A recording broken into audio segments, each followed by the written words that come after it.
Well, we were living in Lexington, Missouri, and again, I was little boy. From what I can remember, I was 2 or 3, I think, when my parents divorced, and we lived in an apartment in Lexington, Missouri. I can kind of have some memories of that. I just remember, my mom being around a lot, and my older brother and I fighting like cats and dogs, which was not uncommon. He's about 2.5 years older than I am, and then I just remember shortly. I feel like it was, kindergarten age, 4 or 5, something like that. My mom started dating Tony. I just thought it was a good thing. He was around, and he acted like a dad to me, and he cared for me.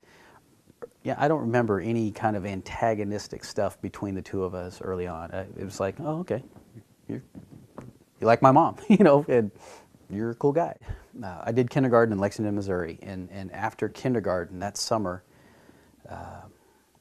I think it was summer, we moved to the Philippine Islands, and so with my mom, my stepdad, my older brother Darren, and then my mom gave birth to my younger brother Jay while we were living in the Philippines, and so it was my mom and stepdad's son Jay, and so we were a family unit, so to speak, and Tony, I never did call him Dad. I for some reason I did reserve that word for my real father, and it seemed very weird and bizarre for me to call him that. On the other hand, he acted as if he was my father, and I treated him like that, and I just didn't think anything differently about it. He was my dad. I felt secure. I felt safe. I felt approved, if that makes sense. I felt accepted by him, and certainly by my mom, and I think all those things helped to build a love for him. And it's almost bizarre to talk of him as my stepdad, if that makes sense. And sometimes when I hear that word, and I know that word, sadly, with as many divorces there are today, that word can have negative connotations. It's like, oh, he's my stepdad. Well, he was my father. He was the man who raised me. It was just a pretty solid relationship between the two of us. And as a grown man, looking back, especially when I graduated college, I could attribute a lot of my success to him and his encouragement, and to my mom as well. But he certainly pushed me and encouraged me to do things that I think I would have given up on. He loved my mom, and he was there.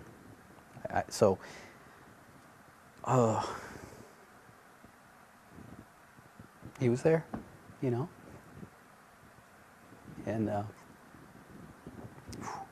he came to games, and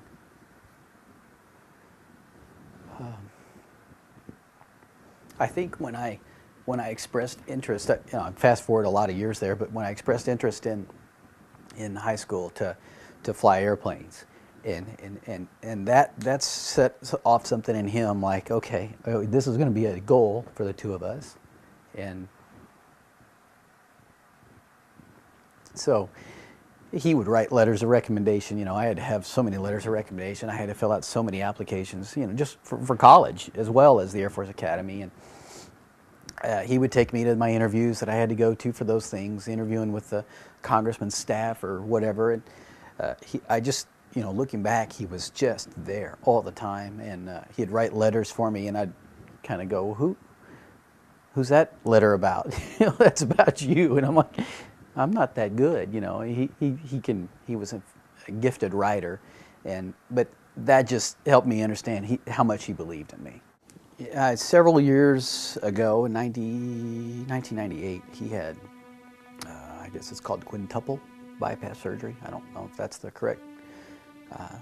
And we were living in Colorado, and so we came home for that, and he came through that, as well as you can.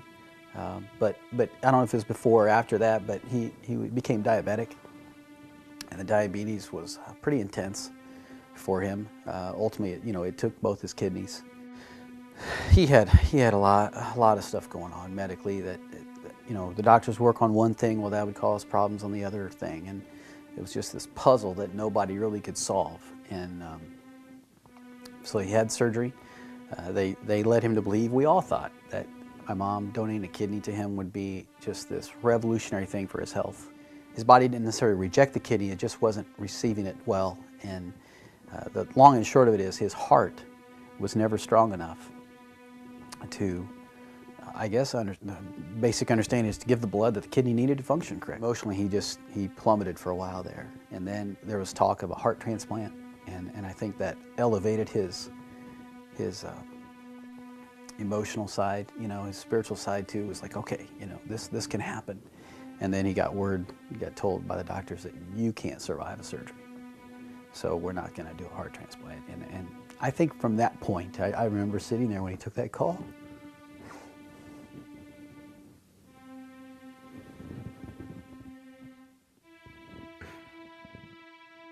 I think I always had this stupid hope. I look back at it now, but I guess a hope that his condition was solvable. That somebody, some doctor would say, I've seen that, I've dealt with that, and help him. You know, there'd be some medicine or whatever, or maybe the heart transplant would become an option, you know, if he got a little healthier, and it just never happened. Never happened. I'm confident that he knows Christ and that he's experiencing, I guess, ultimate joy, but that doesn't diminish the sadness, I think, of missing him terribly. As I look back at my life with Tony, he was that kind of person. He was there, you know, he loved me. He demonstrated that love. And so in you know, I don't think Tony would want me comparing him to God necessarily, but he was there. He was present.